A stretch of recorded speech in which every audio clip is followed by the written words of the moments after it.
Deschidem a 10-a ediție Fuck Up Nights Bucharest. Vă mulțumim că sunteți aici.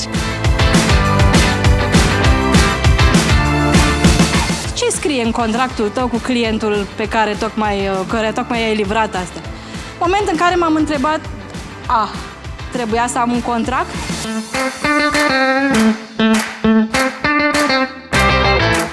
Oricât de departe ajungi, oricât de sus ajungi în carieră, întotdeauna va fi un moment când vei face un fuck-up.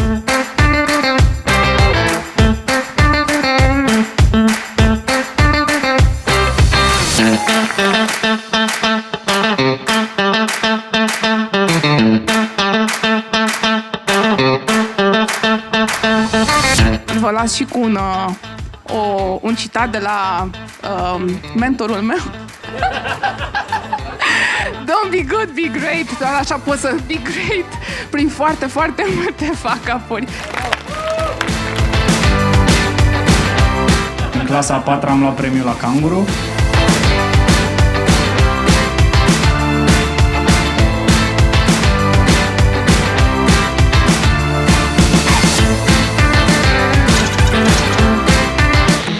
I like Oreos and pussy.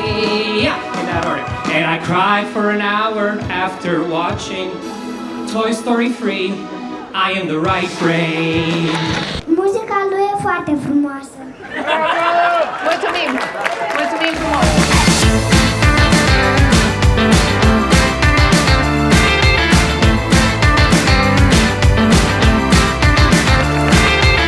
Ce eșec al altcuiva te-a inspirat? Cred că de aici, Bravo!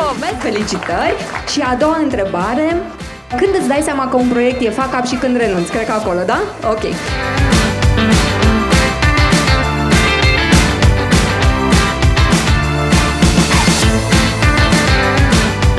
Ce mi se pare extraordinar la acest eveniment este că reușește să creeze așa o fidelitate pe care puține evenimente o fac, pentru că niciun discurs nu seamănă cu altul, niciun eveniment nu seamănă cu altul și are o dinamică foarte valoroasă. Ne vedem în 25 noiembrie.